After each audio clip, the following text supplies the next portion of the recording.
नमस्ते, money capital channel में आप सबका स्वागत है। तो आज हम इस वीडियो में इंडस टावर लिमिटेड इस कंपनी का जो क्वार्टर फर्स्ट का कंसोलिडेटेड फाइनेंशियल रिजल्ट अभी हमें अनाउंसमेंट होते हुए देखने को मिला है, तो उसके बारे में इस वीडियो में हम फुल डिटेल्स देखने वाले हैं। तो इस क्वार्टर रिजल्ट के जो सभी नंबर्स है वो हमें मिलियंस में देखने को मिले, तो उसको हम करोड़ में कन्वर्ट करके देखेंगे ताकि हमें क्वार्टर रिजल्ट समझने में आसानी हो।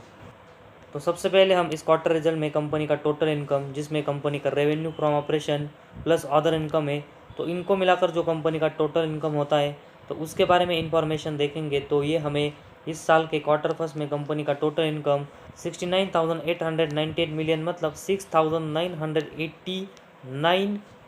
करोड़ का कंपनी का हमें टोटल इनकम क्वार्टर फर्स्ट में देखने को मिला है, जो कि अगर हम इसके कंपेरेटिवली कंपनी का क्वार्टर फोर में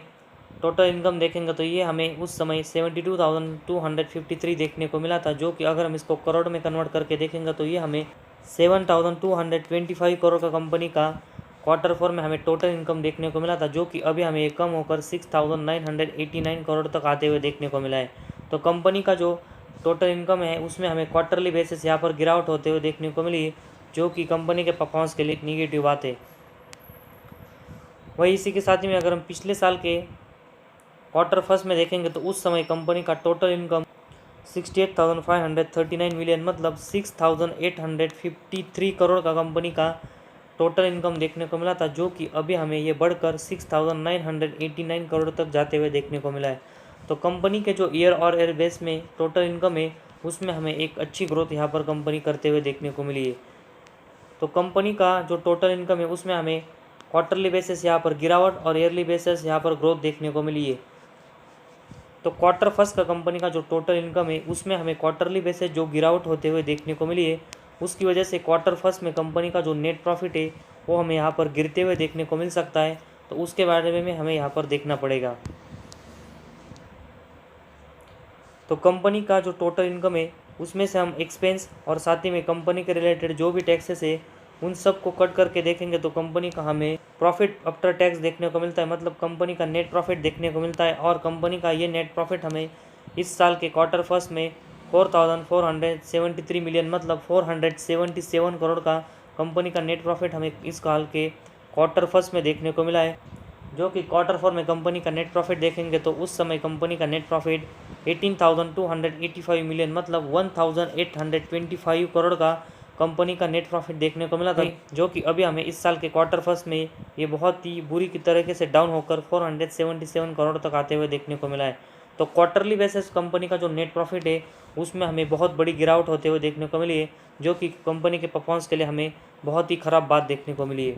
तो क्वार्टरली बेसिस हमें कंपनी के नेट प्रॉफिट में गिरावट होते हुए देखने को मिली। इसके बाद अगर हम ईयर और ईयर बेस में देखेंगे तो पिछले साल के क्वार्टर फर्स्ट में कंपनी का जो नेट प्रॉफिट है वो हमें 14,153 मिलियन मतलब 1,415 करोड़ का कंपनी का नेट प्रॉफिट देखने को मिला था, जो कि अभी हमें कम होकर इस साल के क्वार्टर फर्स्ट में 477 तक आते हुए देखने को मिला है। तो क्वार्टरली बेसिस के साथ ही में अगर हम देखेंगे तो ईयर और ईयर बेस में कंपनी का जो नेट प्रॉफिट है उसमें भी हमें बहुत बड़ी यहाँ पर गिरावट होते हुए देखने को मिली है। तो क्वार्टरली और ईयरली बेसिस दोनों में अगर हम देखेंगे तो कंपनी का जो नेट प्रॉफिट है वो हमें इस साल के क्वार्टर फर्स्ट में लगभग 1,000 करोड़ से यहाँ पर गिरते हुए देखने को मिला है, जिसकी वजह से कंपनी के परफॉर्मेंस के लिए हमें बहुत ही निगेटिव बात देखने को मिली है। तो कंपनी का जो नेट प्रॉफिट इस साल के क्वार्टर फर्स्ट में हमें गिरते हुए देखने को मिला है, तो उसकी जो सबसे बड़ी वजह है उसके बारे में देखेंगे तो इस साल के क्वार्टर फर्स्ट में हमें क्वार्टरली बेसिस कंपनी का जो टोटल इनकम है वो गिरते हुए देखने को मिला है। और इसी के साथ ही में कंपनी का जो एक्सपेंस है वो हमें इस साल के क्वार्टर फर्स्ट में क्वार्टर फोर और पिछले साल के जो क्वार्टर फर्स्ट है उसके कंपेरेटिव यहाँ पर बढ़ते हुए देखने को मिले।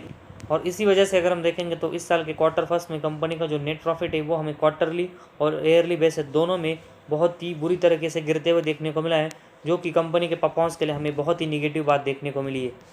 इसके बाद कंपनी का ईपीएस है उसके बारे में इंफॉर्मेशन देखेंगे तो ये हमें 1.771 यहाँ पर इस साल के क्वार्टर फर्स्ट में देखने को मिला है, जो कि क्वार्टर फोर में ये 6.786 था।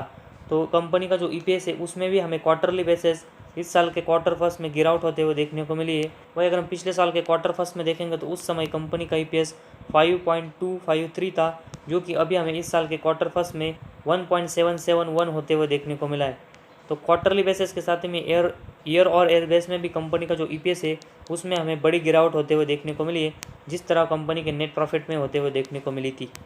तो इंडस टावर इस कंपनी के क्वार्टर फर्स्ट के जो कंसोलिडेटेड फाइनेंशियल रिजल्ट है उसमें कंपनी का जो नेट प्रॉफिट है वो हमें क्वार्टरली और ईयरली बेसिस बहुत ही बुरी तरीके से गिरते हुए देखने को मिला है। और साथ ही में कंपनी का जो ईपीएस है उसमें भी हमें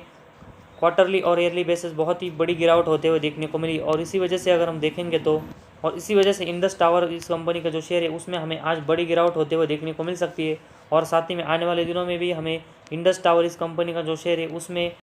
एक बड़ा प्रेशर देखने को मिल सकता है, जिस तरह हमें कंपनी के नेट प्रॉफिट और ईपीएस में इस साल के क्वार्टर फर्स्ट में बहुत ही बड़ी गिरावट होते हुए देखने को मिली। और आने वाले दिनों में कंपनी का जो शेयर है उसमें हमें बड़ी गिरावट यहाँ पर होते हुए देखने को मिल सकती है, जिसमें हमें इंडस टावर इस कंपनी का जो शेयर है 200 रुपीज़ के भी नीचे आते हुए देखने को मिल सकता है। तो आज हमारे इस वीडियो में बस इतना ही। अगर आपको हमारा वीडियो पसंद आया तो इस चैनल को ज़रूर सब्सक्राइब कीजिए।